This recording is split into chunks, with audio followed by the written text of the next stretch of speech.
There's various platforms where you can get some information and learn. So feel free to check those out, and you can always start at dynamicsusergroup.com to access that content.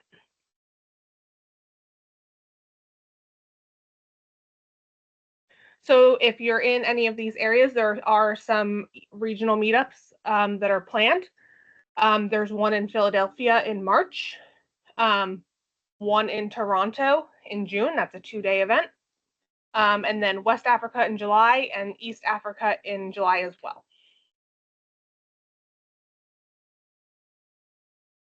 There's also some later in the year. So Denver, Colorado in August. Dublin, Ohio in August as well. Something in Denmark in September. And then Dallas, Texas, September 17th.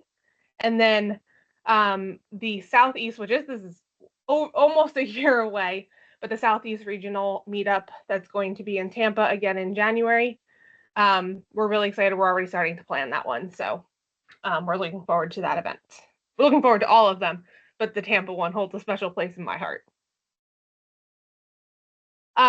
If you're not already informed, there is DynamicsCon, what used to be called DynamicsCon Live in person in Chicago in May, from May 13th. These slides always transition on me. I got to fix that.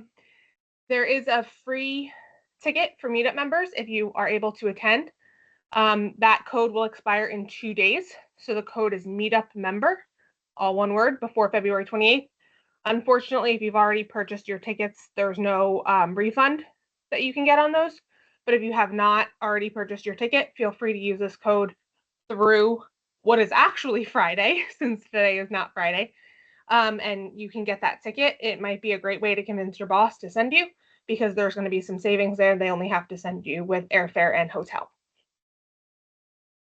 So with that, I will stop sharing and I will turn it over to our feature presentation, Dan Edwards. So Dan, if you want to go ahead and introduce yourself and let me know if you can't share your screen. I already see that. You're good to go. All righty. Excuse me. Thank you, Brittany.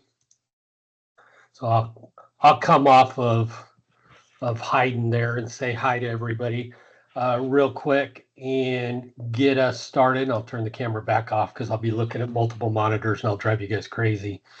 So our topic today is data visualization best practices for Power BI. So starting with who am I? Again, Dan Edwards. I am a CPA and managing director at Crow.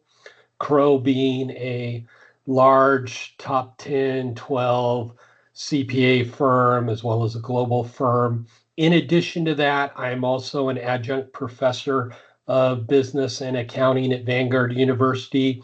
As you mentioned, not everybody that attends your meetup is from the Panhandle. I'm actually here in Southern California this evening. So Vanguard's here in Southern California. So a little bit of my background.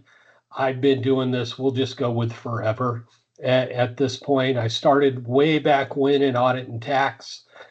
Quickly learned that doing taxes was not my cup of tea. And there were these new things called computers. So I jumped in and have been implementing ERP systems ever since. Being an accountant, that led me to liking to do analytics and reporting. So I started with Power BI on the beta, which I guess now is like 8 or 9 years ago. Time flies. So excited to be presenting to you today. You know, it looks like at this point we don't have a large crowd, so happy to handle questions as we go through here. I won't share with you the number of slides I have, but put it this way, it's more than one a minute as we go through, but I'll share the deck with you as well. This is a topic kind of near and dear to my heart. Actually, the class I am teaching this semester is business analytics and visualization.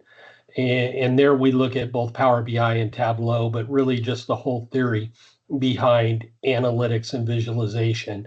So that's kind of what I'm going to talk about tonight, is Why do we even worry about data visualizations? Again, I mentioned I'm an accountant. I'm used to running a lot of different reports, and we just put it all in Excel, right? And work with it from there. But, how do I create visualizations that people can use? What are the keys to having well-designed visualizations? Give you some best practices like the title talks about, and then give you some tips on where you can learn more on the topic. So with that said, I'll just jump into it. And as I mentioned, I started my career really implementing ERP, and I don't know how many times I felt like this, or my clients that felt like this. We're putting all this information in, I can't get it out of the system. Well, systems have changed, and systems are starting to have a lot more dashboards and things like that. So now the other side is, now that I have 437 charts, graphs, and metrics, I'm just going to go on a week-long bender because I have no idea what to do. So you have too much data. So with that, let's talk about why data visualization is important, and where does it fit in. And you've probably seen something similar to the slide before, but talking about just data, and data is growing astronomically now. Doing some research, they look like the data we have now, half of that was created in the last 2 years. It just is exponentially growing. But data in and amongst itself is not enough. You need to turn that data into information, and then from there, visualize it, tell a story so you can learn from that data to take action. And that's where, we're going to talk about that middle section here, the visualization and storytelling, because as you see, if you take those two pieces out, getting from information to learning is quite a jump. And as I mentioned, not something, this isn't my idea that I came up with. There's plenty of experts in the field. I've just studied many of them, and I've got some quotes here on the slide. But some of the key ones I like to point out: if no one remembers the numbers, then you've not communicated. Now that can kind of hit hard if you've ever done one of those presentations, and after the presentation, they're like, "So what was our profit this year?" Or something like that. You didn't get the message across. More often than not, the presentation of quantitative information fails to communicate information clearly and efficiently. And why is that? Well, Albert Einstein says if you can't explain it simply, you don't understand it well enough. That kind of hits home a little bit, making sure we understand what we're trying to share. I like to share this one. I probably need to get a new analogy to use here, but this is from a study Microsoft did now probably about 20 plus years ago. But they studied goldfish, and they found that a goldfish has a 9-second attention span. Now, my joke is always it had about a 9-second lifespan in my house. And what they found is, studying the human, we have about a 12-second attention span in the year 2000. But that has gone down, and it's probably less than the 8 seconds that it was in 2012 now. 7% of people forget their own birthday, and 25% of teens forget major details about close friends and relatives. I have 4 now adult children. I would say that's 100%, not 25%. And why is that? Because they got their heads in their phones all the time. And, we're all multitasking. I mentioned I've got multiple monitors up. I've got TV in my office. I've got other things going on. So it's really hard to follow data and presentations and information being delivered to you because you're multitasking. So that is causing additional stress. And the way we tend to present data is like this. We love to present Excel spreadsheets. I call it the spreadsheet overdose. And talking to Microsoft, with Power BI, one of the two leading visualizations are the table and the matrix visualization.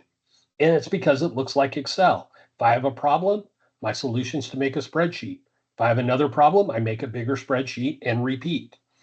So we're going to take a little test as we get into visualization. You didn't know there was a quiz here, and you don't have to come off mute or or even you can put it in the chat, but we'll just kind of go through it and you can play there at home as you're looking at this. But what I want to know is which product has the largest revenue and which state has the largest revenue. So we'll take a look at that. Here you go.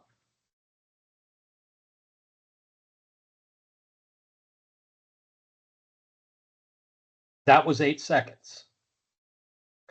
I'm curious if anybody got it. The correct answer is California is the leading state and s'mores is our leading cookie product. Now, really hard to see there because, a lot of numbers on that page. The totals of s'mores were all the way at the bottom. So we'll do another test real quick and we'll give you 3 questions. Which state has the most cinnamon rolls sales? Which product category has the largest revenue? And what city has the largest revenue?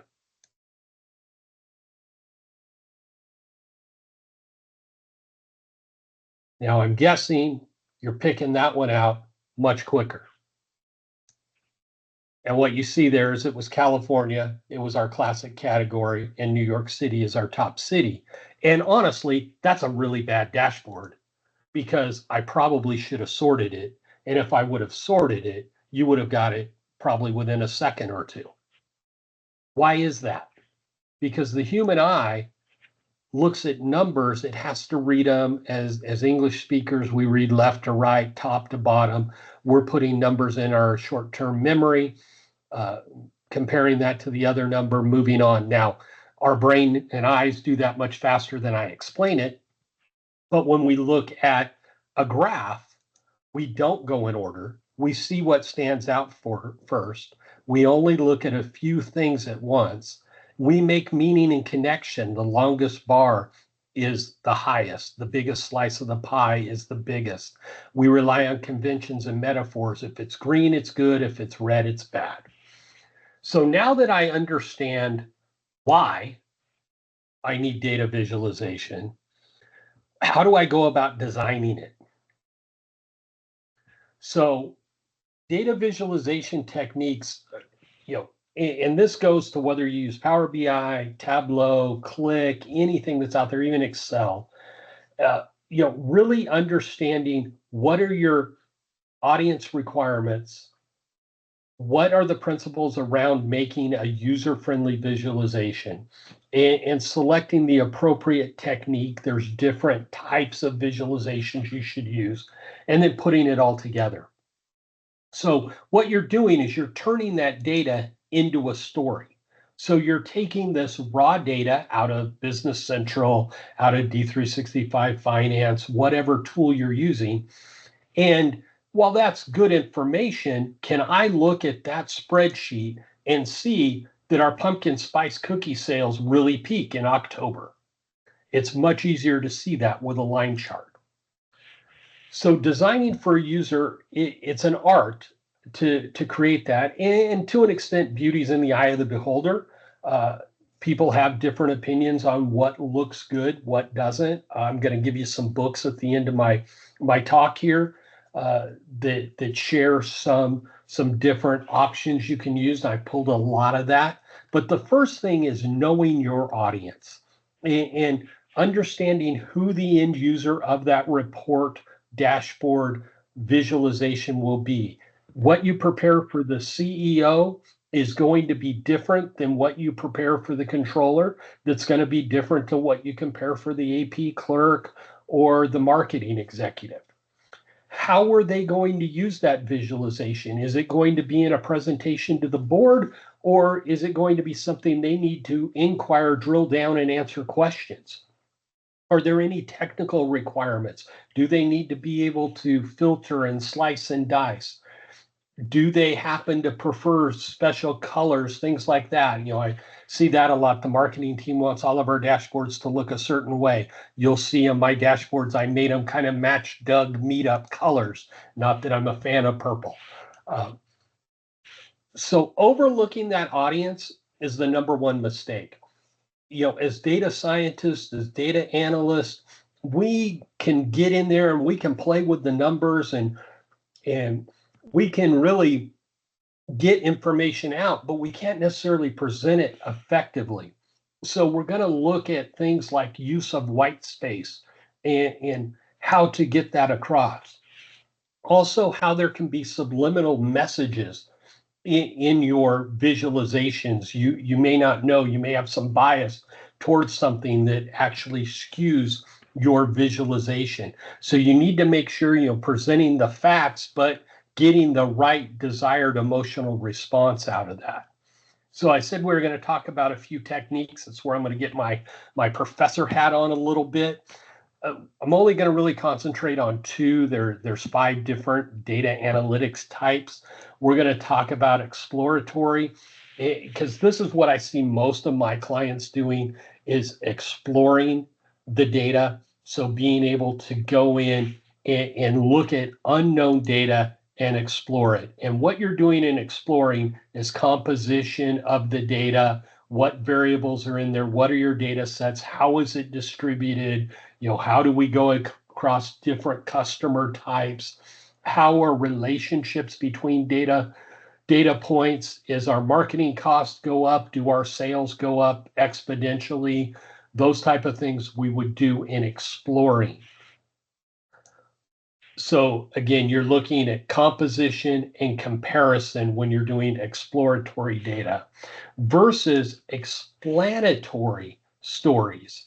So explanatory is the next step. So a lot of times as a data analyst, you will do the exploratory to understand the data, and then you will prepare your dashboard to explain that data. And again, that's where the key is, having that audience to work with. So the sweet spot there in explanatory is it's not all data, it's not all story, it's not all visuals, it's explaining, enlightening, and engaging that audience. So some ways I can do that in Power BI is using the narrative. So we'll look at that using the narrative visual. So this is actually explaining what's going on in this chart. Also using some call outs. So you notice here, instead of necessarily worrying about the dates of my sales specials, I've put the seasons in with the line chart. So we can see, Valentine's really peaks, not as much as the holidays do, but I can see that. So I'm not having to tie, Easter was in March this year versus April or anything like that. So how do I create those visualizations that people use? And this is where I'm going to get into the best practices. Exceptionally well organized. So the joy of Power BI, it's easy to go in and create a visualization. The con is sometimes it's easy to make it a mess and get too much stuff on one page and make it very hard to follow. Make it condensed, primarily in form of summaries. We're not trying to list out all the data. We'll show them how to drill down to it. Specific for a task at hand, don't necessarily have one report that has general ledger, sales, purchasing, fixed assets. Try and squeeze it all on one report. That's not for one task. Display using concise. Don't forget, people will probably be looking at your visuals on a phone. So be ready for that small media. So here's what I have for best practices. And a lot of times you see 10, which I guess if you look at the sub points, I'm probably at 12 there, it looks like. But I have 4 main points: creating a plan, using the right visualization, applying fundamental design principles, and then telling a story. And how that ties back to Power BI is using these different components of themes, buttons, conditional formatting, bookmarking, slicers, visual interaction, drill down, and so on. So what do I mean by creating a plan? I'm on the older side. I started before computers, all of that. I do some of this stuff manually anymore. So, having a report plan, drawing a sketch, identifying what visuals I want, laying out the screen, having someone look it over, ask the user for input. So what I would do with that is This is something that happens to me quite often. I'm actually working on a big project like this now. They moved to Business Central and they're coming off of a real old version of Nav where they had done a whole bunch of custom reports. A lot of them looked just like this. And it's like, Dan, can you recreate this report? And I'm like, oh my gosh, why would I want to? That's just a spreadsheet of data. So what I sit down and discuss with them is, what is the purpose of this? What did you use that spreadsheet of data for? Well, we're doing sales analysis by customer, by product.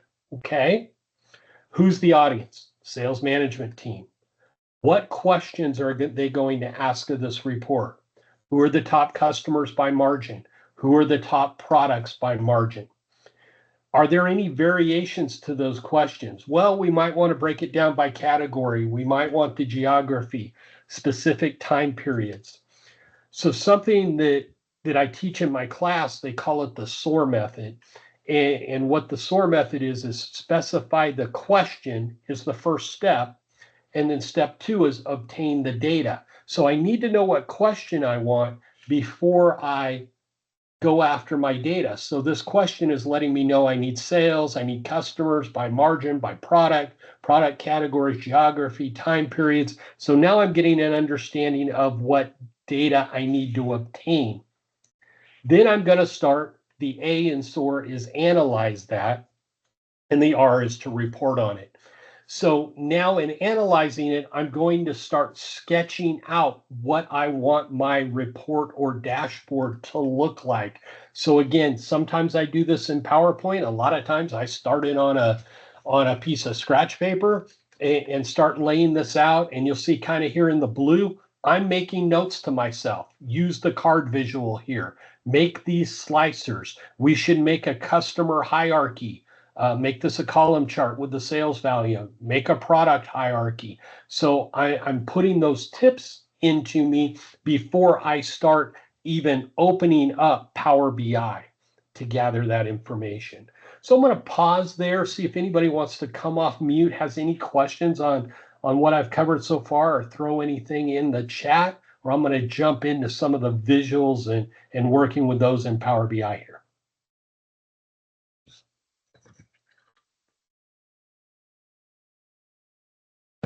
Well, hearing none, you guys sound just like my students in my college class whenever I ask for a question, so I'm used to that.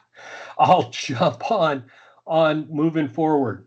So a key to that, now that I understand what my customer wants, what is, or my audience, my end user, what is the right visual? And there's just a couple visuals for you to choose from in Power BI, right? So we have the matrix and the table that I talked about, but we've got ribbon charts and pie charts and tree maps and gauges and funnels and on and on and on. Plus, there's a whole store that you can go get a bunch of custom visuals, and I'll talk about a couple of those as we go through here. Again, this is what my clients ask me for most of the time. Can anybody guess what I produce for my clients when they ask this? I'm a consultant that bills by the hour, so I give them what they ask for. But I tend to also give them options. So this is how I will help educate them and show them, okay, while this sales revenue spreadsheet is cool, and the accountant in me really likes all those numbers, were you able to pick out the trends in this? And I see somebody surely writes in there, too many numbers, it's hard to read. The visual really helps me see, hey, first quarter was and it really took off in North America in April. And then we did a little better in November, December. So that visual helps so much. But again, so many, especially accountants, and I'll badmouth the accountants since I'm one, we like our numbers, right? So we want that detail. The key, though, starting to do these visualizations is choose your objects with care. Now, you guys have probably all heard stories about pie charts, and you see here this pie chart. I look at this pie chart and I can probably guess it looks like Fabricam's my number one. I think Contoso's number two. Pros where Adventure works, I have no idea which one's third and which one's fourth. So our solution to the pie chart was to cut the middle out and make it a donut because it has less calories. So, we still have the same problem with that. Now I'm going to talk a little bit more about, make sure I'm still seeing my screen, right? My screen changed, so I want to make sure you're still seeing it. All good. All right. So the other side is, visualizing it in a bar chart or a column chart, much easier to see who's third and fourth place, right? So using the right visual for the data you're working with, and then when I present it in a sorted order, much better, right? So making sure to choose that right object.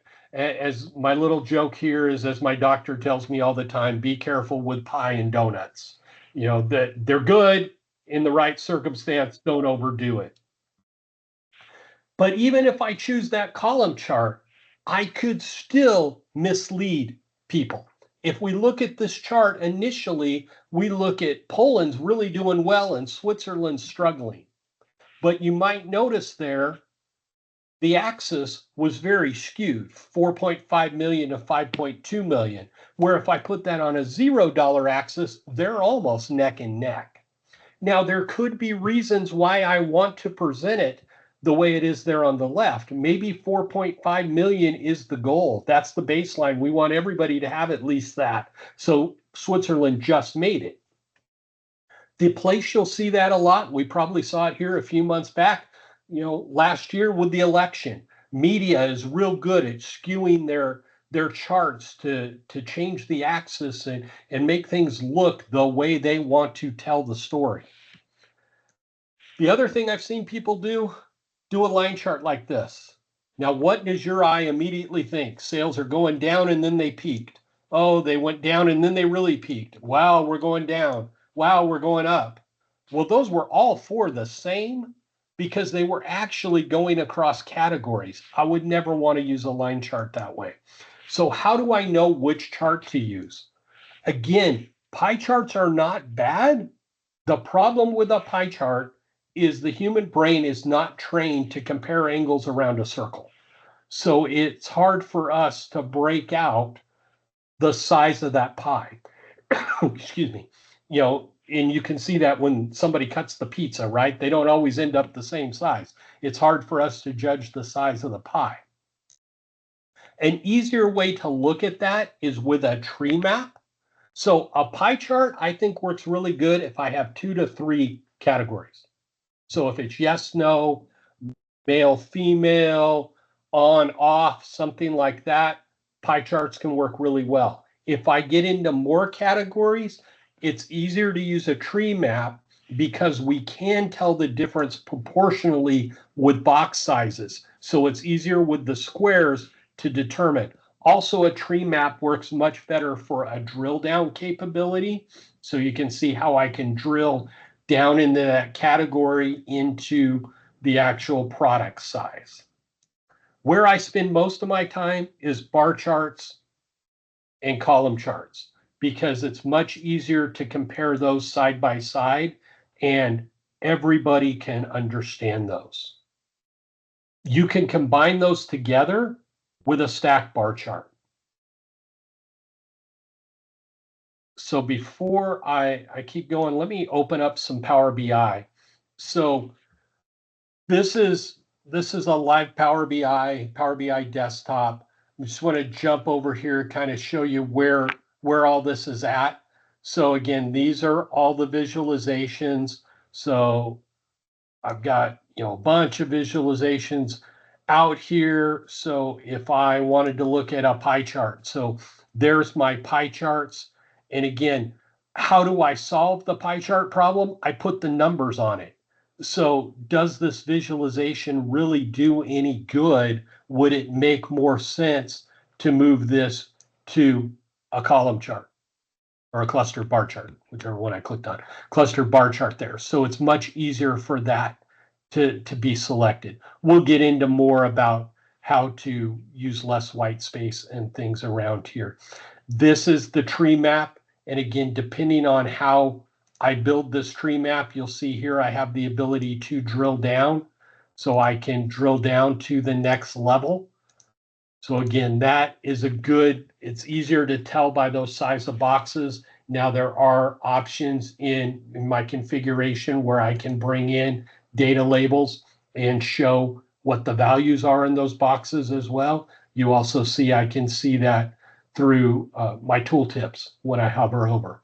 We'll talk more about drilling through to more detail, but that's one of the things I tend to do to the clients that want that spreadsheet. Let's start with this tree map. And then if you want to get more detail, I'm going to set it up so now you can drill through to that sales detail. So I still get my numbers, but I get my numbers already filtered specifically to the question I was asking. So I like setting those up in the drill throughs. Jumping back to slides here real quick. Heat maps.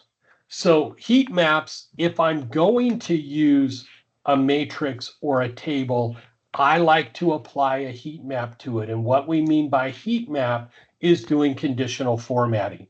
So I'm able to go in and choose what's green, what's red based on rules. So again, this allows me, again, this is way too much color. I'll talk about that in a minute, but I can jump out and go, okay, it looks like Tuesdays in January did well as April or May and August. So I can get to those numbers very quickly without having to compare them like I would before. So make sure to use some conditional formatting like that. I'm going to throw some more advanced side into this, the distribution side of doing some more statistical analysis. I'm going to talk about a visualization type that's not really a visualization type in Power BI. It is in visualization practices. It's called the histogram. And what this does, it allows you to look at user-defined ranges. And those are what are called bins. So you can see here, you saw my sample Power BI, I'm looking at a cookie store. What time do we make sales? So I can look at those 2-hour blocks, and that's a histogram where I'm comparing and categorizing my sales data by those bins that we've set up. So as I mentioned, that's not a standard visualization in Power BI. So if I come over here and look at all my different visualizations, none of these say histogram. So if we look at my dashboard here, what you'll see is I'm actually using a stacked column chart. Doesn't have to be stacked. It could have just been a cluster column chart as well. What the key to this is if I open up, well, here in the build, you'll see my x-axis is time bins. Well, what do we mean by time bins? And if I go here to my data model, you'll see in my data model, and I'll get real techie for you here, but if you look back in my data model, you'll see I have a column with the time. Now there's a new column here that says time bins. I didn't write any code or anything to do that. All I have to do in Power BI is say that I want to create a new group. So that new group, you have group types. So you could do a list or a bin. A list you pick, so that's going to be in a kind of a predefined set. If you wanted to grab the stores that are in the North region and make a North item in your list, you could do that through list, where bin will actually look at the minimum value and the maximum value, and then it will help you split. Now you can also predefine it. So I wanted my bin sizes to be 2-hour bin sizes. So I can predefine that, and then that added that as a column that I then use on my x-axis. So that's how I'm able to take a histogram using that cluster chart. If you go to like Tableau, they actually have a visualization called histogram. So we can do the same thing. It's just knowing how to use the bins and the groups. The next one I'm going to look at, I'm going to jump away from standard visualizations, but again, the analyst in me really likes box plots. If I'm trying to understand what's going on in data, and a box plot really lets me look at that entire category. What is the smallest sale in my store? What is the largest sale? What's the median? How does it break into quadrants? So this helps a lot with anomaly detection. So if you're looking for those outliers, you can find those outliers very quickly. So this is what a box plot looks like, often called a cat and whiskers plot, because you've got the whiskers on the side. So you're kind of getting the whole range. So this is by category how my sales are. And then in my next chart, it kind of shows you that it's inclusive median. What are my min and max of my whiskers? What's the mean? The first 25%, the median, that's the middle average, or the middle number versus the mean, which is the average. The 75%, then our maximum, our minimum. So you get all that information by doing a box plot. And as you highlight over those, I can see outliers. So again, I'll come back into Power BI because I have that box plot here in Power BI somewhere. As you can see, I have quite a few reports in this book. So this is my box plot. And if you look over here, this is a custom visual. I'm a fan, not a big fan, but I do like using some of the custom visuals. So get more visuals will take you to the store. This can be controlled by your IT team. So if for some reason you can't get out here, whoever your Power BI administrator is could have locked that out. But I can come in here and type box. And there you'll see Matt Q has a box and whiskers, and that's the one I was using. So I use that visualization. But you can see there are all kinds of different visualizations out here. Some of the infographic ones are very nice. There's some that are specifically from Microsoft, like a Gantt chart. So don't hesitate to use those visualizations. So I've talked a little bit about line charts. As I mentioned, I'll share this with you. So I'm going to blow through some of the slides because I want to get into some more detail here. Scatter plots. A lot of people get scared of scatter plots, but they are, again, very good for anomalies. And so this shows me there's some outliers that I can do research on, especially as accountants if we're looking for anomalies in the data. And then finally, don't hesitate to use maps. I recommend this Abala's chart type hierarchy to really help you determine which chart type you want to use. So again, the links in here, there are a few other options that will help you, but what do you want to show? Is it a relationship, a comparison, a distribution, and it points you to the right visualization type. So now I need to start designing that. And there's some things you need to think about. And this is one I never really thought about too much, is what font do I use? I want this to be readable. What font do I use? So these are some of the popular font choices to use inside of Power BI. And what you need to think about, so I brought up a couple of the other ones that are available in Power BI, Georgia and Comic Sans. What you'll notice there is you can see on my slide, the red line, those are proportional fonts. So the decimals don't line up. The commas don't line up versus the monospaced fonts like Arial, Calibre, etc. So you tend to, working with numbers, you want to use that monospace font for your selection. But not only making sure you use the right font, don't use a bunch of fonts. To make it easy to read, one font, one size, one font with a bigger header, at the most 2 fonts. So, choose that, and you can control that through themes inside of Power BI.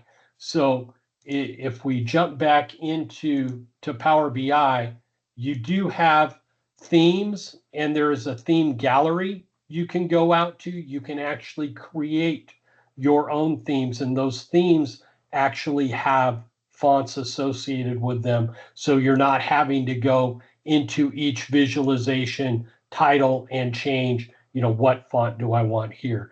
By default, the default visualization or theme is going to be DIN all the time.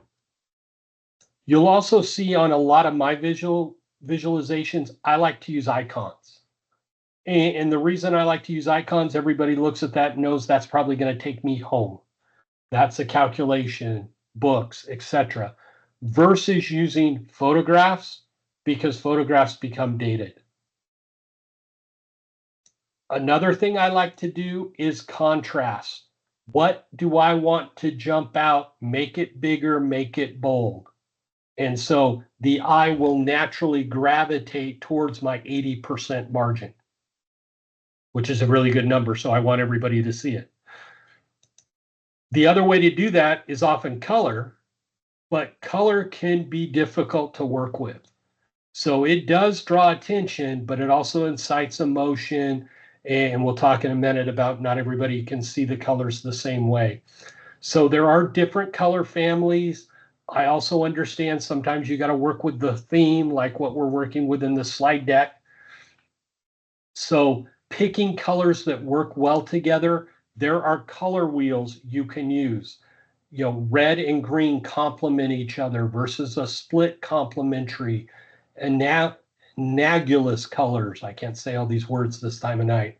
I had a couple other presentations today, so I'm kind of tongue-tied a little bit. But many different color wheels. Don't do something that looks like this. Now, obviously, I had to work really hard to make it look that ugly. But be careful on the colors, because there's certain things people can't read. It's hard to see that dark gray on the blue. Remember color psychology, and again, this comes out of one of the texts I work with. Red, anger, but love as well. It's also negative. As an accountant, I see red, we lost money. That's the first thing I think of. Yellow, caution. Green, we made money, but it's also greed, good performance. Blue, loyalty. So again, this is how, as North Americans, we think about it. But don't forget, a lot of your audience may have color vision deficiencies. So keep that in mind. There are some good color combinations that you can use. Using tints of the same color is a good option. So this is a color vision deficiency friendly palette, and using the same colors are. This is a great tool set from DataViz to help you go out and pick your color palette. And then I can load those colors in my theme and make it part of my standard dashboard. Remember, black on white, white on black is great. Yellow on white, blue on black, not so good. These are different palettes you could use. Again, you can put those hex numbers in when you're selecting the color. You can use the RGB code. Power BI tips. I don't know if anybody's been to their website. If not, go there. This will help you create that whole theme. So you can create your color palette. You can create the colors. You can even set up wireframes so you can lay out how you want your visualizations to lay across the page. So I strongly recommend their website. And there are themes also available on Microsoft's website. One of the biggest things I see people struggle with is white space. And it's similar to when we're in a conversation, we don't like silence. We don't necessarily like white space. on our visualizations, but it's important. It makes it easier for people to comprehend. It makes it simpler, and they can focus on the information. So you remember, white space, less is more. A standard visualization. I built out this standard line chart out of Power BI, and Power BI by default gives me this nice long header. It put this legend on the top with a legend title. It gave me an axis title on both my Y and my X axis with all that information. So again, very, and grid lines in the back. A lot of ink, what they call ink on the page. With a little work, I can clean up that ink very quickly. Do I need to know that January, February, March are month and year?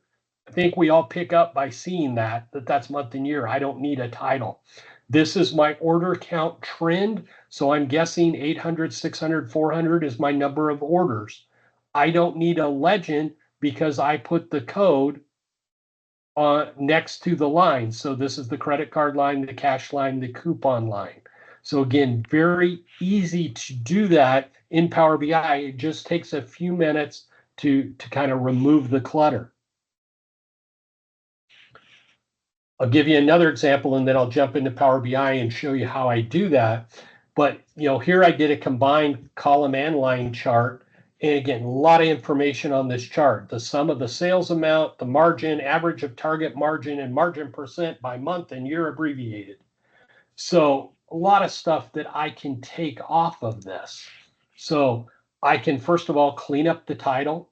I can clean up the axis. I've kind of separated the target margin and the margin percent, the line chart along the top. And I didn't do the full bars. I just used markers for that.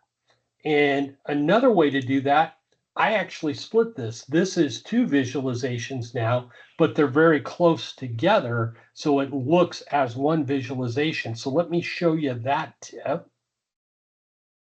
We'll jump out here. I think that's down here towards the end. So again, here's the busy chart.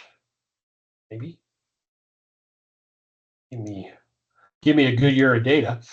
So here's the busy chart. And if we look at this chart, it's the month and year. I've got the sum. I've got all that information. To clean that up, I simply went in and updated, got everything kind of expanded here, updated my title. So again, I'm doing all my work in the format pane. So updating the title. And if you notice, if you look at this visualization is a line chart versus the busy one was actually combined line and cluster. Now you look at this less busy chart and go line chart, those don't look like lines. So how did I just get the mark? So if I come into the visual pane and I go down to lines, you can choose each series. So each one of your y-axis, I can choose how that series is going to show on the line. So if I look at the sales, you'll see it's a solid line type, but it has a width of 0. So if I up that to 1, you'll see how the line reappears. So by moving the line to 0, then I'm able to just use the marker. So again, if I go into sales and use the marker, and then I made my marker very large. I made my marker 20 pixels. So we can see I can kind of shrink it down here, but I made it 20 pixels. So kind of a whole different approach to a line chart. And then the last approach, as I mentioned, this is 2 different charts. So I felt to have it interact better when I selected different products, it plays better being 2 separate charts. So just because it's 2 separate charts, looking at it from there, I don't notice it's 2 charts. I don't need to put the title on the second chart. I don't need to put the axis descriptions on the second chart, on the first chart, so I can easily break that apart. So keep that in mind. I don't need January on both. They see January here, it's all lined up. I can see that that's January. So that really helps me do additional white space. Just pause, see, feel free to pop in anything in the chat. This one's pretty straightforward. Power BI does this one pretty well for you already. Don't use big, long numbers, decimal. I mean, if you're working in millions, round it to the nearest thousandth, nearest million. This is the conditional formatting, only when negative.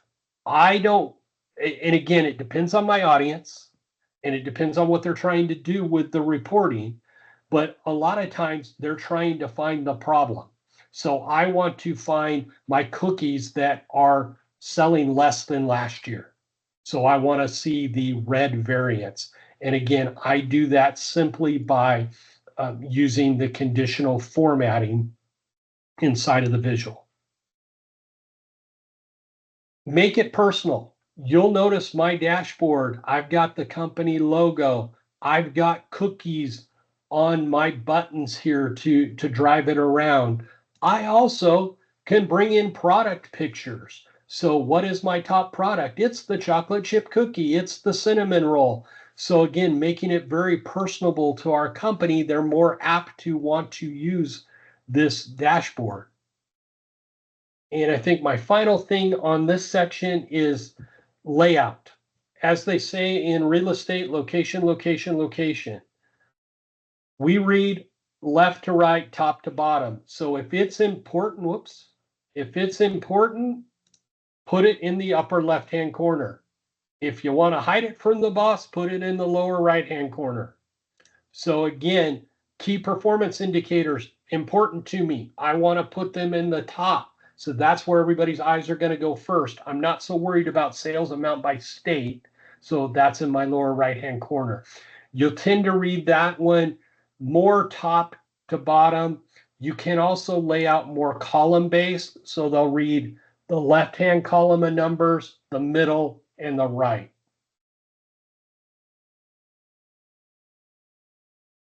Be consistent with your coloring and your presentation. Don't show a map and a tree map. Show two maps. And get straight to the point when you're telling your story. Right here, my homepage. Who's today's leaders? Here's today's sales. Here's today's cookies. I got right to the point. Now they can dive in and do a little deeper. So I'm going to, for the tell a story, I'm going to kind of walk you through what I built here in this dashboard, in this report. And actually to do it, I'm going to go to the service. So I've been in Power BI desktop. Now I'm going to go into Power BI service, because again, clicking around is a little easier to drive the clicks. So one thing you'll see I do when I'm telling a story is I have a help button. So click here, I can go and I have a visual page built that I can put some text or instructions or how to use that. So just the simple text visual, text box, and using a button to drive that. Now I want to go back home. I click on the home button. I can bounce around very easily by using my menu. So if I want to go to my store comparison, I can jump to that store comparison. I can jump home. So again, I'm telling a story with that. I've got, today's leaders. I've got the date out here, and I'm pulling that just, what is the last date based on, some date filter control on my report. Again, we already looked at the bins, but then giving them ability to drill through and ability to interact with the report. So, as they click, things will change on which state I'm working with. So again, very easy for them to follow the story.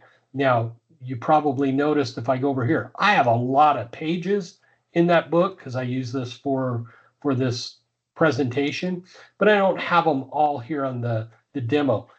I could hide those so they wouldn't even show up when it gets posted to the service. So again, allowing them interaction with the report. Looks like birthday cake's not doing much. There we go. I can see across all products. The other thing you will notice, so I switched that to all products, and I'm going to go look at top product by state. You notice it's now all products. Keeping your slicers synced is another key. So with that, let me jump back. I'm kind of looking at time. Just want to kind of wrap up my presentation, then open it up, see if anybody has any questions on anything. You know, the keys I want you to pick up: understanding the audience, the design is important, good visuals tell the story, but don't forget you're the author. You need to design that story. So again, I'll open it up to questions. As I mentioned, 2 books I would recommend, or 4 if you look at the screen. Show Me the Numbers by Stephen Few, and then Storytelling with Data by Cole Nathlick, I believe is how you say her name. And she's written a whole series. She has a practice book and Storytelling with You, which is more for presentations. These are not Power BI specific. These are all about how to do visualizations. There's a couple other books on there I've used. This is some links to those sites. I also have my own blog. This is my contact info. So with that, I'll be quiet for a minute and see if anybody has any questions, wants me to show you how I built something in Power BI, or any feedback like that.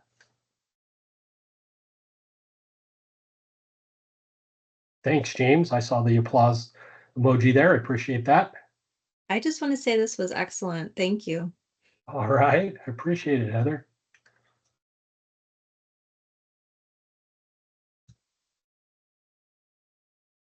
Well, sounds like there's no other questions.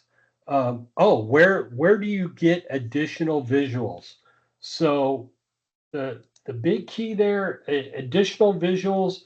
If I come in here to build, I can go to get more visuals, and this is the Microsoft Store. Now, there is a way you can actually design your own visuals, but again, I'm not a developer by any means, and there are hundreds of them out here. So there's a good chance the visual you're looking for is out here.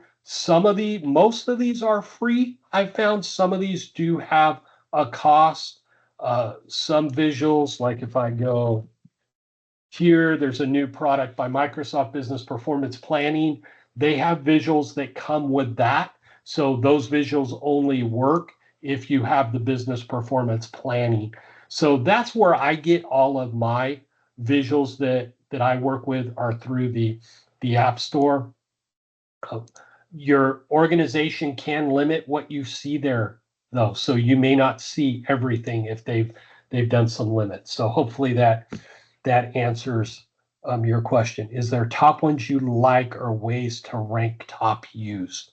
There are ratings on most of them. So you'll see 5-star. So, in a lot of cases, first thing I will do when I'm out here is I will look to see if Microsoft has anything. Sometimes that works. So I can see what Microsoft's are because I trust them a lot more. The one thing you do have to keep in mind with custom visuals, Power BI updates on a monthly basis. Custom visuals can break. So make sure you test that. Again, the Microsoft ones are a lot better for that. But then there are some other organizations, Zebra, I know theirs are pretty good. Mac, that I'm using the Box and Whiskers from, that's a pretty good organization as well. I've had good success. But I look at the rating to see, if it's got 5 stars and numerous reviews, then I feel pretty comfortable. Anything else? Well, hopefully I will be at DynamicsCon and presenting a couple sessions, not actually on Power BI, but I will be at DynamicsCon. talking, and actually my company has a booth and all that, so I hope to meet many of you there. And with that, I'll turn it back over to the powers that be. Thanks, Dan. That was great. I think the lack of questions, we're normally quite good with questions, shows you covered everything so well. You kind of came with the add-on questions quite often. So thank you so much for doing that for the group. Is anyone else craving cookies now? Because maybe my cravings are very subjective, but I'm craving cookies. Like I might have to go whip up a batch of cookies now, Dan. So the story there, so why cookies is my demo. It actually came from my accounting information systems class I teach. It was the case study throughout the textbook was a cookie company.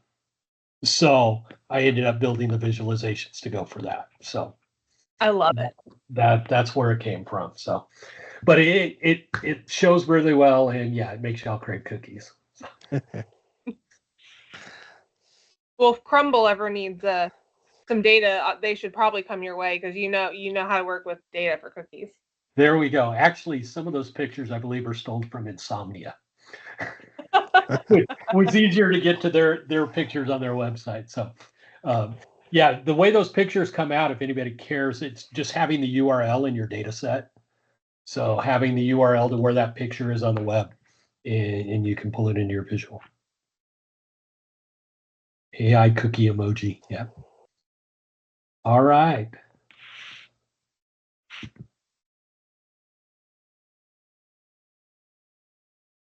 Got anything else we're going to cover tonight? I've got one question, Dan. Obviously, I'm on the recruitment side. When people get into Power BI, and they're trying to get their head around it, what are some kind of common mistakes people try and do? I know you touched on a couple earlier in terms of not asking the right questions initially and thinking about what do you want the thing to have in it before you start trying to build it. Is there any other things that I can take away to people like that reach out to me? Well, I mean the big part, and and I can kind of talk to that because I'm teaching it to college students, and a lot of it is understanding data and how a data model works, and dimensions versus facts and all that. And there's different roles you'll play with Power BI. You may be the data scientist building the data model. You give that data model to more of a business analyst that's going to build the visuals. So there's different roles you're probably looking for from people. Some people can wear multiple hats. Some people would live better in one versus the other. If they're the visual side, it's really getting them into that storytelling with data or the numbers, and making sure, number one, you understand the question. You don't try to answer every question with one visual, and clean it up. And the one tip I didn't give y'all that I use quite often, and she's downstairs, so I better be careful how loud I say it. Most of the time when I create a dashboard, I take it to my wife. My wife, now retired, but used to work in the education industry, doesn't do finance or any of that. I ask her to explain to me what my visualization is trying to do. And if she can track along, I know I've cleaned it up and made it simple enough. And that probably makes my wife sound bad.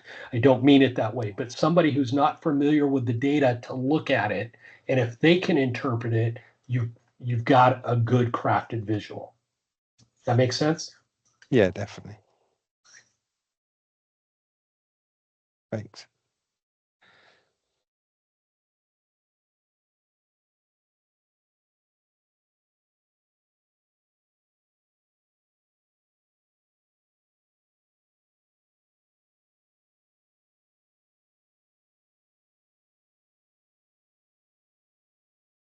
And I will get you my slide deck. I'll convert it to a PDF so it's small enough, and I'll send it over so you can share it out with your meetup group.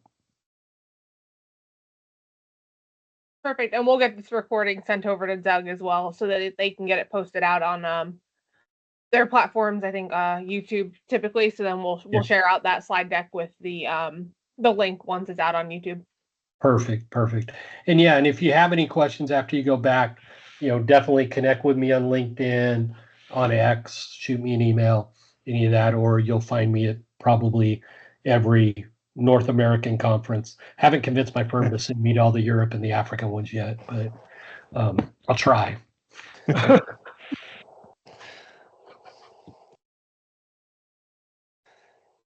Who all's going to Chicago for DynamicsCon? Everybody going? Well, hopefully I live am. I mean, you get a free pass now. I mean, that's awesome. I didn't know about that. Only until Friday. Yeah. Friday, actual Friday, not perceived. Yeah, Friday. not our perceived Friday. Yeah. I don't know if I was more relieved or disappointed when I found out it was not Friday, because I was like, I got a lot of stuff to do, but also I thought it was Friday. Yeah, I guess I'm kind of with you. I'm going to try to go since I live here in Chicago. Okay. Yeah. Yeah, it should be a close one for you. Yeah, our main office is actually right down the street from that hotel, so our firm will actually have a good presence there. Oh, Shirley's not going this year. Hoping for next year. I don't know where next year is at yet. I haven't heard. We'll probably find out while we're all there. We probably plan. Probably somewhere in the middle again. All right. They're all usually up pretty on the West Coast, more Western. We're were San were they San Antonio? No, they were Denver last year. Scottsdale, Denver. Yeah, it was Denver last year. I don't remember where it was before Scottsdale. But then Scottsdale was San Antonio the year before that, and Anaheim was the first year. Yes. Good memory. Yeah, maybe Destin, Shirley. I'm with you on that one. Like, I think that would be a fantastic location. Yeah. For it. Or maybe a regional meetup if we can sling it, right? Yeah. Who knows? They may go east. Yeah, leaving 5 kids with the husband, that would be a hard sell. Just bring them with you. Yeah, there's plenty of places to hide them in that Hyatt. Yeah. There's 2 towers. They could run amok in Chicago. Lots to see for sure. Well, I'll wrap us up if no one else has any other questions. But thank you, Dan, so much for taking your time to share with us this presentation. I know I learned a ton. So I'm excited to use some of my newfound skills and tools that you've shared with us. But thank you again so much for joining us. We already do have our next meetup planned. I believe it's March. I want to say 19th, but I feel like that's wrong. Let me double check. 19th. It's the 19th. So March 19th, we will be posting that announcement on Meetup tomorrow morning. So be on the lookout for that. And as always, if you're interested in speaking or suggesting a topic you'd like for us to find someone to speak on, feel free to reach out to myself or Gav. And we'll see what we can do to either get you in line as a speaker or get those topics covered. But thanks everyone for taking time out of your Wednesday evening to come and learn with us. So thanks everyone. Thanks. Thank you. Yep, thank you. Have a good night. Bye. You too. Bye. Bye.